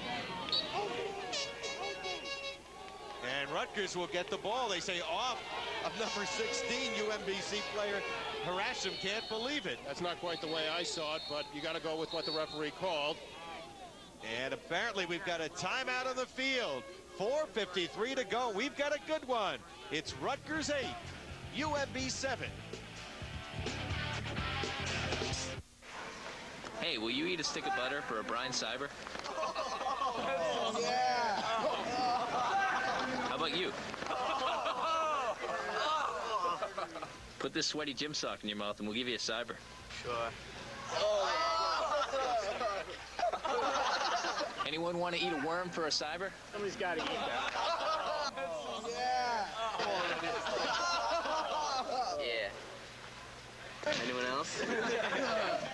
Imagine a company whose business is your safety. They spend time teaching children about electricity and fund wire-friendly tree plantings. Now that's a change to feel good about. LIPA, the power of change. Imagine a company whose business is to save you money by lowering rates 20% and offering rebates on energy-saving home appliances. Now that's a change to feel good about. LIPA, the power of change. And we're back here at Rutgers University. A dandy of a game, 8-7. Rutgers holding on to the lead. And hey, lacrosse fans, coming up in May. Back here at Rutgers, some great lacrosse. The NCAA Men's Lacrosse Championships, May 26th through May 28th. Those 3 days, you'll see 4 lacrosse games. The Division I semifinals, the D3 championship game, and the Division I championship game. Plus, there are fan festivals and the Yes Clinic. and all of the excitement of the NCAA championship. Don't miss the great weekend of lacrosse. For tickets, call 866-445-GORU. That's 866-445-GORU.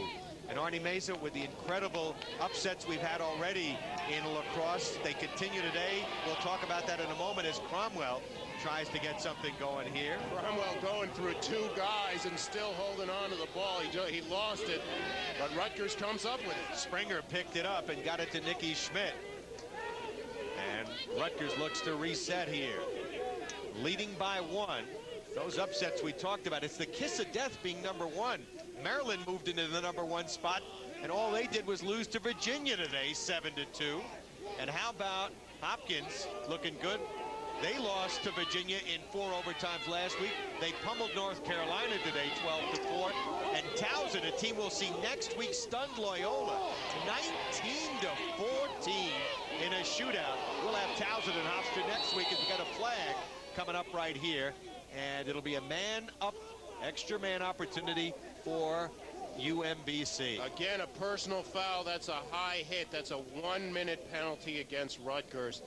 They are running like crazy, but you got to figure, Barry, this late into the game, we're in the 3rd quarter.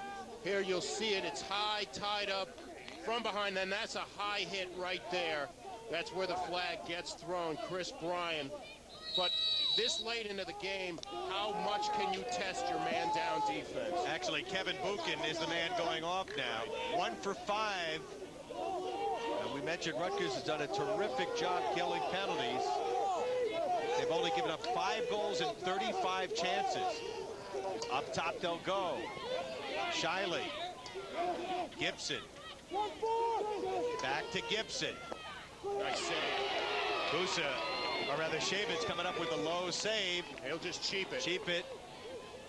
Kusa will get to it out of his stick. That's going to be Rutgers' ball. Good job by Cromwell. Yeah. Heady play to knock that ball free of the goalie's stick as Kusa came up to try to help, and so Cromwell will put it back in play.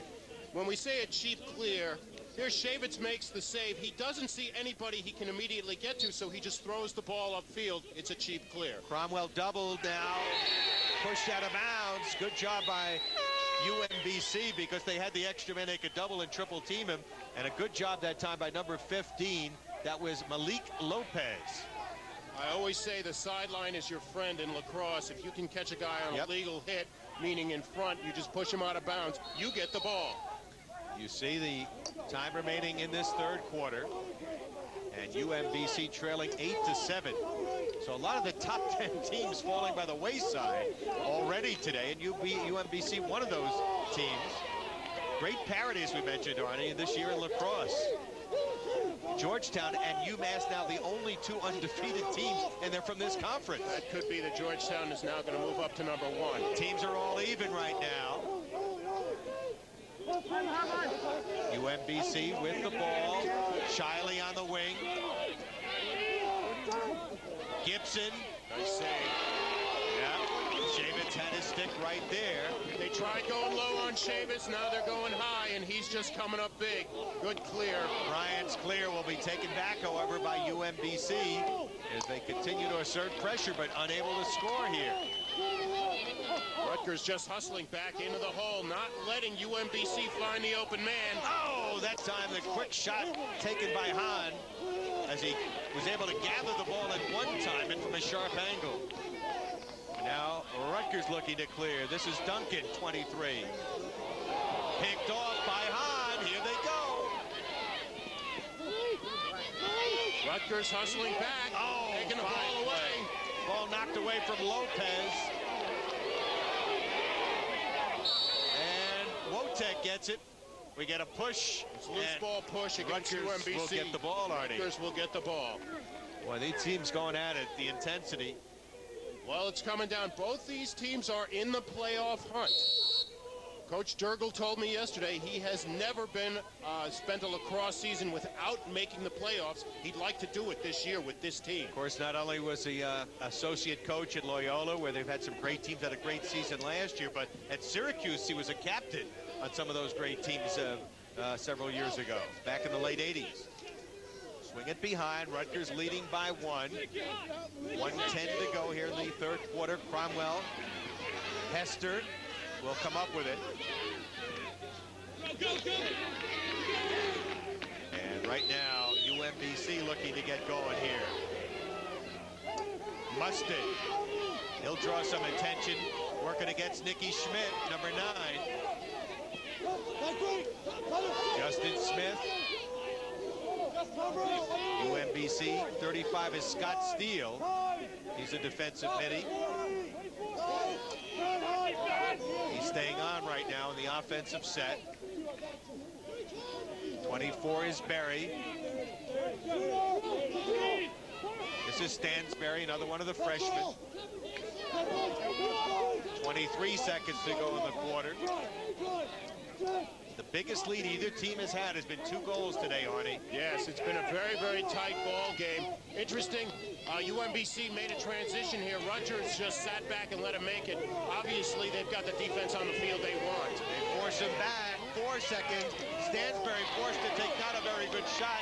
The defense did an excellent job there.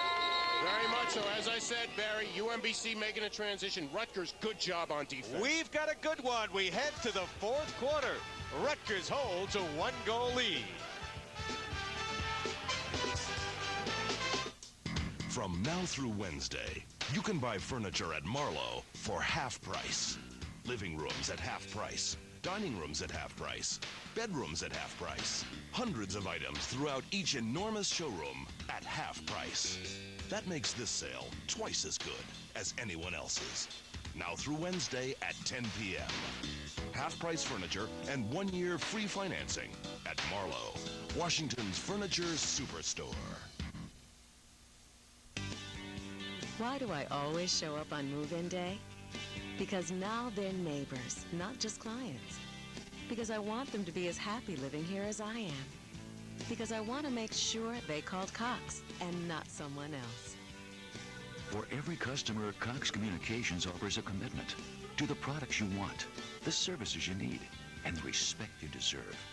Because we're your neighbor, too.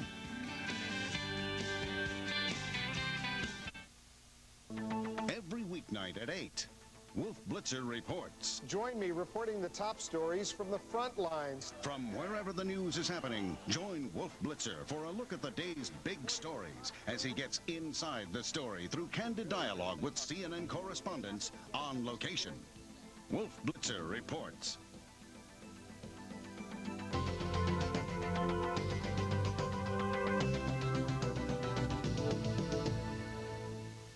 Barry Landers along with Arnie Mazer back at Rutgers, and the parity in college lacrosse continues. We mentioned how tight things are in this ECAC. Earlier today, UMass won by a goal over Penn State. We've got a 1-goal game here. Last week it was Penn State losing by a goal to UMBC, and we're down to just 2 undefeated teams. Some of the other scores today: Princeton beat Yale 13-4. Cornell beat Penn in overtime 10-9. And of course, Bucknell beating Hobart 12-4. You're going to look for a struggle in the Patriot League. And we got a whistle as that ball hits the ground, goes out of bounds. We'll get a call made here.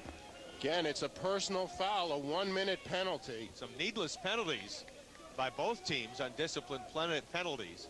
This is going to be against Rutgers. This is the one thing that Coach Sturgill really wanted to avoid. Now, Barry, we're in the fourth quarter. If you're playing the running kind of man-down defense that Rutgers is playing, you got to be careful. No matter what kind of condition you're in, you could just run yourself out of the ball game. Well, UMBC's inability to cash in on these extra man opportunities are hurting it. Rutgers is giving them a lot of chances. I believe it's 1 for 6 so far today. Gibson swings it around. Gibson's had a hot hand.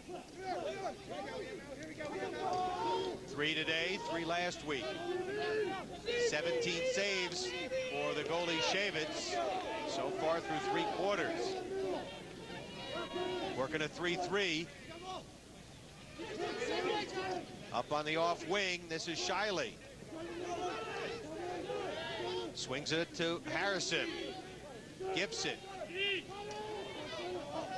Shiley Shot blocked by the defense. Good job by Chris Bryan, the senior. That's going to be UMBC ball. Even though it went off a Rutgers player, it's still a shot, and who's ever closest to the ball when it goes out of bounds gets it after a shot. Keep an eye on the penalty box. That penalty should be expiring shortly.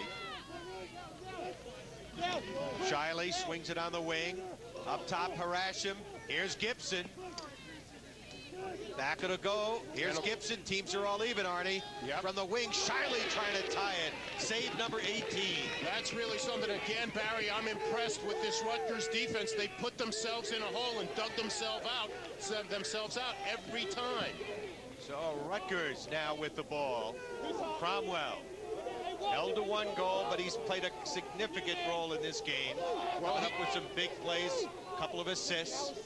He creates, Barry. He's a big-time player who was not that big-time recruited, but he does create. Yeah, he has turned into a fabulous player here. As you mentioned, was not that highly recruited coming out of Hicksville High School. Not known as a great power in lacrosse on Long Island, but the last few years they've done well. Nicky Schmidt and Cromwell came out of that program.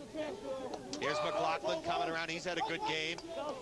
Moving on, Dave Smith, one of the two Smith brothers who play on defense. John is the other one, number 25. Rutgers crowding the crease, the area right in front of the goal, trying to move men in and out to create some kind of distance. Cromwell making a great pass, and Massey getting the benefit of the goal. His 5th goal of the game.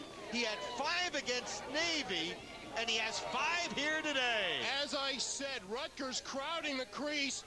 Cromwell will draw, again cutting off the crease. Massey winds up open. Cromwell gets the feed to him, and he shoots. Boy, his brother would be proud of him. So would Doc Doherty, the coach at Garden City, a la B.J. Prager, another Garden City product. Out of Princeton. So now Rutgers with a 2-goal lead. Cromwell with his 3rd assist of the afternoon. And off the face-off, we get a whistle. It'll be UMBC ball, trailing by 2 again. And these 9 goals that they've given up, the most they've given up to any team except Georgetown, which scored, I believe, 11 on them. I have to tell you, Barry, all Rutgers is doing is out-hustling UMBC. You saw a ball just go down there, and Rutgers was the first to get to it on the ground ball. I come back to that adage, he who gets the most ground balls wins the lacrosse game. Oh, another great feed that time. Great save by Cuso. Cal Rao could not finish, but who was the man who passed it? Cromwell. Yep. Dave Rao. Here it is, Cromwell looking Rao with the shot. We're going to have an interference in the crease called, so UMBC will get the ball at midfield, and they take it right down. Possessions becoming important for UMBC, but still a lot of time left as the 10th-ranked Retrievers trail by 2. Last time they led in the game was 5-3. So Rutgers has outscored them. 6 of the last 8 have come on the Rutgers side. As our camera from behind shows Gibson inverting here. Normally he's got a short stick on him. Up top. Nice save. Another save that time by Shavitz on Harashim. Dangerous. Bryan will lose it. That's even more dangerous. You don't toss the ball to the middle of the field like that. Justin Smith. And now Rutgers, to the delight of the crowd, comes up with the ball. You know, Arnie, although they got beaten rather decisively by Princeton, I was here for that game the other day. They were trailing 6-1, cut it to 6-3, and a couple of mistakes in their own end. And you know, Princeton's the kind of club, if you make a mistake with the offense that they have, they can bury you. And that's exactly what happened. It turned out to be a blowout. But early in the 3rd quarter, they were very much in the game against the high-flying Tigers. Well, this is a dogfight right here, Barry, and it's going to go to the team that wants it more. And Rutgers, as unheralded as they are, has come up big. They want this game. They are just hustling their butts off. Now, this is the 3rd team they've played in the top 10. They lost to Princeton. They lost to Notre Dame, which until losing to Hofstra last week was number 2. And Notre Dame very much in the hunt. They're number 7 right now. Playing Ohio State this weekend. Being patient right now. You've got the lead. Still a lot of time left. Work it outside. They are crowding that crease, that area right above the goaltender, and leaving Cromwell alone behind to create and float where he wants to. Springer trying to hit Cromwell, and the pass goes awry, and UMBC will get the ball back. UMBC now under pressure. Groundhog Day a little bit, huh? Oh, there he... UMBC now under pressure. They are still in this ball game, but they're running out of time. They've got to put some points on the board. All right, the big guy who got him started, Mustin, out there right now, as they'll work it behind. UMBC's scoring mostly has come today from the midfield. They've got to get their attack involved here. Out on the wing, and the shot blocked that time. Steele shot blocked, number 35. You know, when you see things like that, Barry, again, I come back to it. You've got defensemen hustling into position. What a play by Cromwell. Great reception. Cromwell coming down, and McLaughlin couldn't get the feed. Initially, give credit to Buchan, number 8, who made the pass to Cromwell on a nice clear there, but unable to take advantage of it. Here's Buchan. Here it is. Look at Cromwell with this athletic move. He had a defenseman right on him. He still makes the play. Comes down, looks, errant pass. But quite a matchup. He and Hester. Yeah. And don't forget, Hester is 6'5". That's something to look over. A lot of reach. Yep. This is Steele getting some playing time here. He's a sophomore from Delaware, number 35. Barry, 24, another one of the young players. Steele's bounce shot handled. So Shavitz now with 20 saves, I believe, make it 19. They tried him down low, then they tried him up high. Now they're going back to down low on Shavitz. Kerwin, good clear. And they'll call a timeout here with 8:08 to go, and the Scarlet Knights clinging to a 2-goal lead. Billy Durgal's club showing a lot of grit.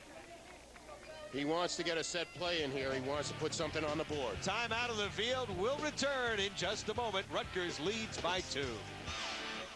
Where did they get the game of lacrosse? Grandson, the game of lacrosse came from the Thunder people.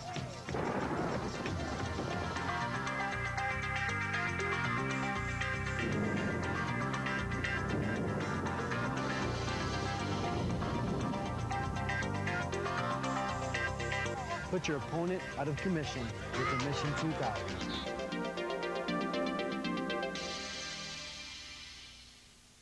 2000. A special moment from SKR Sports.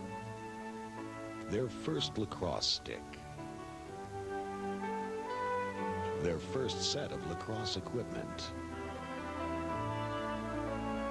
Their first goal. Your first high mom, priceless.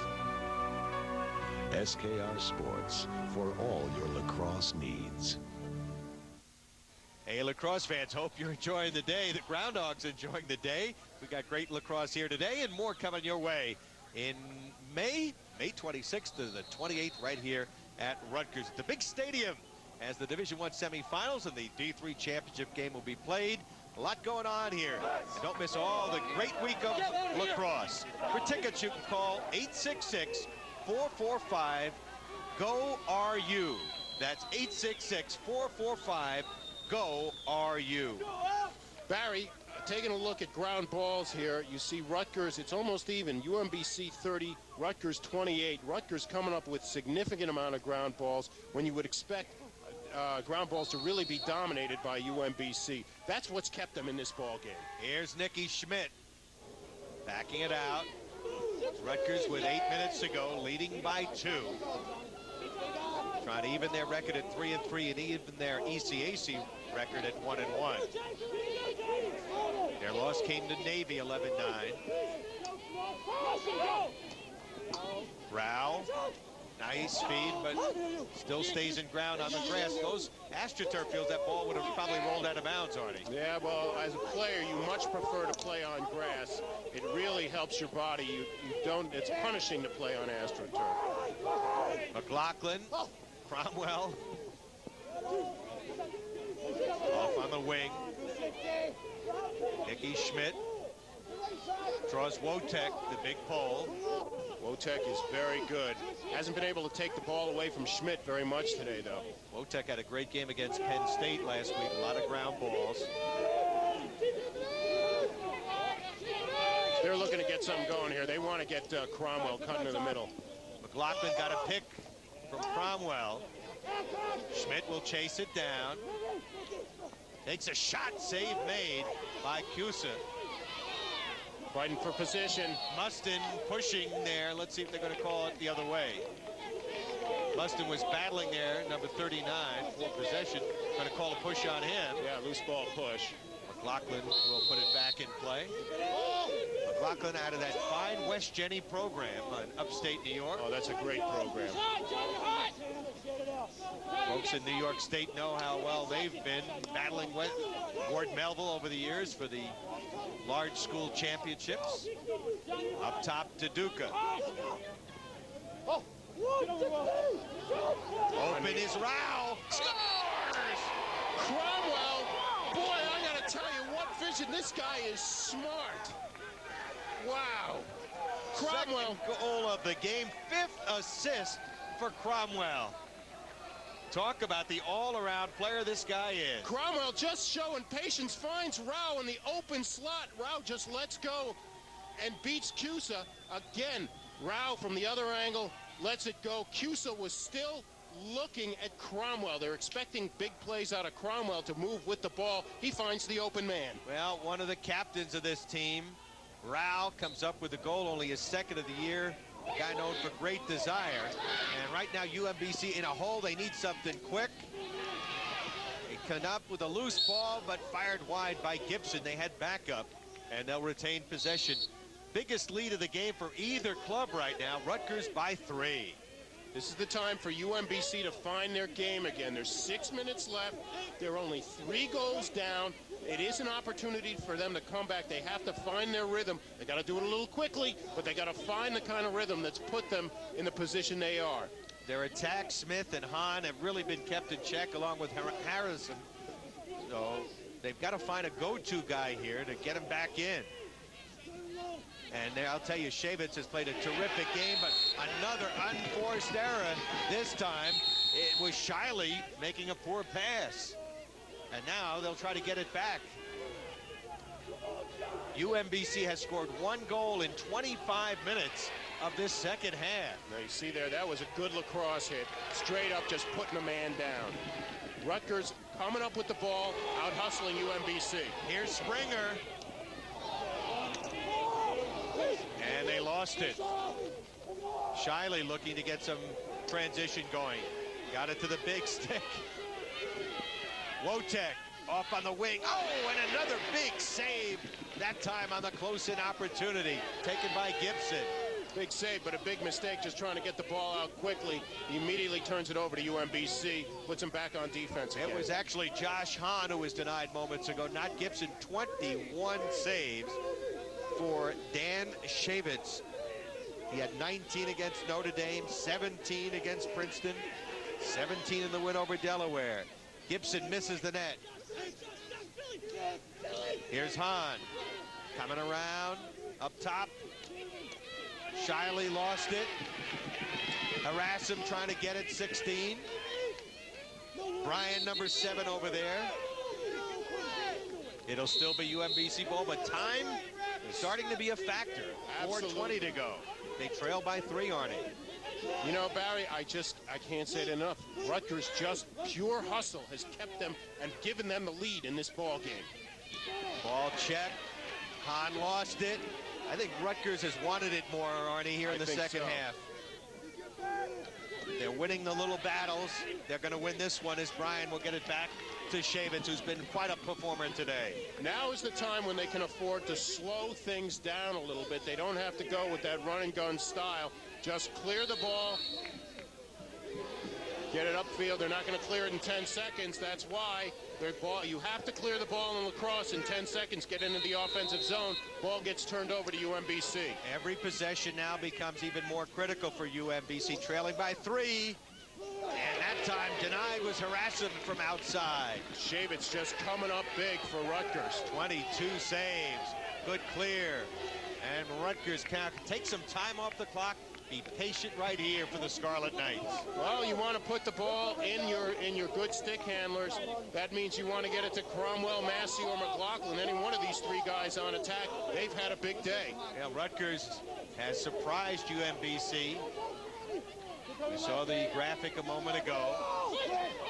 Cromwell has had 5 assists to go along with 1 goal. He's been involved in 6 of the 10 goals today. That's what an All-American does. And this is Schmidt. We're down to 2:50 to go. Of course, once it hits 2 minutes, they have to keep the ball in the offensive zone. Otherwise, they'll be accused of stalling. They got a warning now here. He's got to move the ball out. He's got to try to do something. Schmidt backing it out, 2:35 to go. Now the goalies come out to double up here. Yeah, they want that The net ball. is empty. So Schmidt, using those good wheels, gets a penalty. So it was a double team drawing the penalty, so he could just dance around right now, play the clock, and still control the ball. Goalie is that penalty is going to be against the goalie. And as McLaughlin misses the cage, the whistle now blows, and another penalty flag is called. It's going to be a late hit. They're going to be 2 men down. This game, for all intents and purposes, could be over. Here comes the replay right there. You see the goalie come out. Oh, boy, that's a hole. That is just a tough play for a goalie to make. Cusa making a big mistake there. He's going to come out and serve the penalty. They're going to get their backup in, and they lost another. It looks like a double penalty. I think that was a personal foul. The second penalty was a big-time hit. So if Rutgers goes with this man up, which they will, they'll be 2 men up and scores another goal for all. And of course, the goalie has to come out and serve the penalty. Some new rule, of course, that was imported this year. And we've got a timeout on the field right now. And a reminder that on April 8th, next week, Arnie, we're going to have a dandy. Hofstra playing later today against Hartford, which has been a surprising 4-0 in the very tough America East Conference. They're going to play Hofstra next week. We want to remind you we'll be there, and hope you will be there as well. Now for that Hofstra game and the 8 remaining matchups, including the first and second rounds of the NCAA tournament, there are still very, very attractive advertising packages available.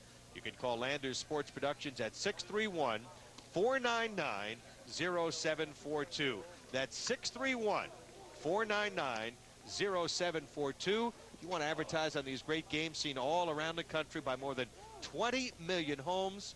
We'd love to have you join us. Of course, next week we're going to have Towson against Hofstra. Towson today beating Loyola of Maryland 19-14. Hofstra last week upsetting Notre Dame.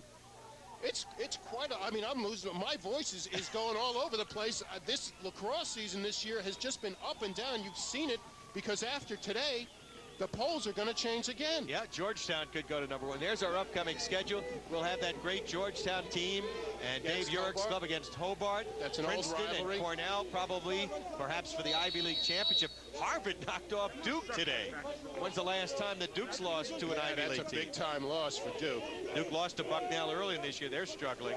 And right now with a 2-man advantage here. Oh, what a mistake. Yes, that is a non-thinking mistake by Cromwell with under 2 minutes to go.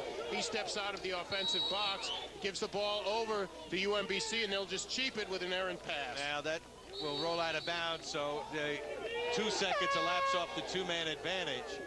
And really, for all intents and purposes, all Rutgers has to do is hold on to the ball here, and they're going to come away with a huge, huge win. Yeah, but Barry, they still have to clear the ball. I mean, don't underestimate UMBC. They still have to clear the ball, get it up, and then they have to keep it in there for 2 minutes. Well, we're down to 1:50 to go. And they've done an excellent job clearing the ball. Rutgers will bring it down. That's Brian Warner, the little 5'7" youngster from Ellicott City. So he's a Maryland boy playing against a lot of his former teammates and friends from high school days.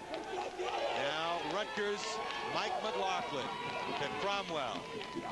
They're just intent. They don't have to shoot here. They don't need any more. They can just throw the ball around. They're 2 men up. Going to be guys open, that's for sure. And of course, there's a new goalie in there for UMBC, number 4.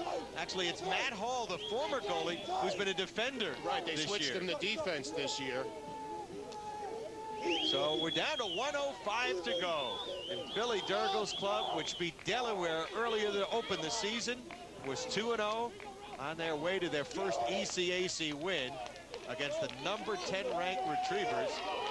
We're down to 50 seconds to go. When Rutgers, they're doubling the ball. When Rutgers comes away with this win, we've got a timeout here.